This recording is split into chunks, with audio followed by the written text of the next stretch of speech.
యెహోషువ గ్రంథము మొదటి అధ్యాయము. యెహోవా సేవకుడైన మోషే మృతి నొందిన తరువాత యెహోవా నూను కుమారుడును మోషే పరిచారకుడునైన యెహోషువకు ఇలాగు సెలవిచ్చెను.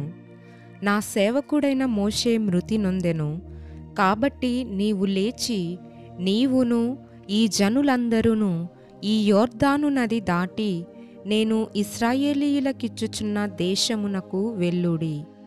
నేను మోషేతో చెప్పినట్లు మీరు అడుగుపెట్టు ప్రతి స్థలమును మీకిచ్చుచున్నాను. అరణ్యమును ఈ లెబానోను మొదలుకొని మహానది అయిన యూఫ్రటీసు నది వరకును, హిత్తీయుల దేశమంతయు పడమట మహాసముద్రము వరకును మీకు సరిహద్దు. నీవు బ్రతుకు దినములన్నిటను ఏ మనుష్యుడును నీ ఎదుట నిలువలేకయుండును. నేను మోషేకు తోడైయుండినట్లు నీకును తోడైయుందును. నిన్ను విడువను, నిన్ను ఎడబాయను. నిబ్బరము కలిగి ధైర్యముగా నుండుము.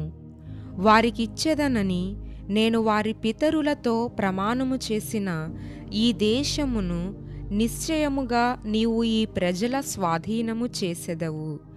అయితే నీవు నిబ్బరము కలిగి జాగ్రత్తపడి బహుధైర్యముగా నుండి నా సేవకుడైన మోషే నీకు ఆజ్ఞాపించిన ధర్మశాస్త్రమంతటి చొప్పున చేయవలెను.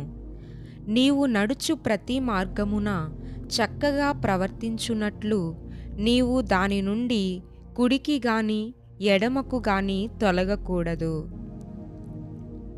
ఈ ధర్మశాస్త్ర గ్రంథమును నీవు బోధింపక తప్పిపోకూడదు.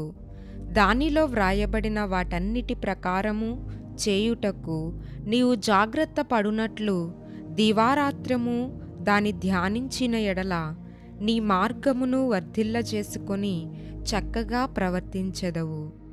నేను నీకాజ్ఞ ఇచ్చియున్నాను కదా. నిబ్బరము కలిగి ధైర్యముగా నుండుము. దిగులు పడకుము, జడియకుము. నీవు నడుచు మార్గమంతటిలో నీ దేవుడైన యెహోవా నీకు తోడైయుండును.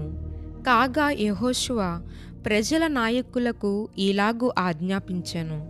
మీరు పాలెములోనికి పోయి జనులతో ఈ మాట చెప్పుడి. మీరు స్వాధీనపరచుకొనుటకు మీ దేవుడైన యెహోవా మీకిచ్చుచున్న దేశమును స్వాధీనపరచుకొనబోవుటకై 3 దినములలోగా మీరు ఈ యొర్దానును దాటవలెను. గనుక ఆహారమును సిద్ధపరచుకొనుడి. మరియు రూబేనీయులకును గాదీయులకును మనష్షే అర్ధగోత్రపు వారికిని యెహోషువ ఇలాగు ఆజ్ఞాపించెను.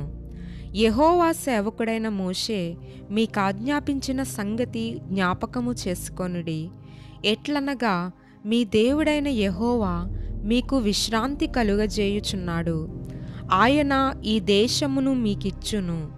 మీ భార్యలును మీ పిల్లలును మీ ఆస్తియు యొర్దాను అవతల మోషే మీకిచ్చిన ఈ దేశమున నివసింపవలెను కాని పరాక్రమవంతులును శూరులునైన మీరందరూ యుద్ధ సన్నద్ధులై మీ సహోదరులకు ముందుగా నది దాటి యెహోవా మీకు దయచేసినట్లు మీ సహోదరులకును విశ్రాంతి దయచేయు వరకు, అనగా మీ దేవుడైన యెహోవా వారికిచ్చు దేశమును స్వాధీనపరచుకొను వరకు మీరును సహాయము చేయవలెను. అప్పుడు తూర్పున యొర్దాను యువతల యెహోవా సేవకుడైన మోషే మీకిచ్చిన మీ స్వాస్థ్యమైన దేశమునకు మీరు తిరిగి వచ్చి దాని స్వాధీనపరచుకొందురు. అందుకు వారు, నీవు మాకాజ్ఞాపించినదంతయు మేము చేసెదము. నీవు మమ్మునెక్కడికి పంపుదువో అక్కడికి పోదుము. మోషే చెప్పిన ప్రతి మాట మేము వినినట్లు నీ మాట విందుము. నీ దేవుడైన యెహోవా మోషేకు తోడైయుండినట్లు నీకును తోడైయుండునుగాక. నీ మీద తిరుగబడి నీవు వారికి ఆజ్ఞాపించు ప్రతి విషయములో నీ మాట వినని వారందరూ మరణశిక్ష నొందుదురు. నీవు నిబ్బరము కలిగి ధైర్యము తెచ్చుకొనవలెనని యెహోషువకు ఉత్తరమిచ్చిరి.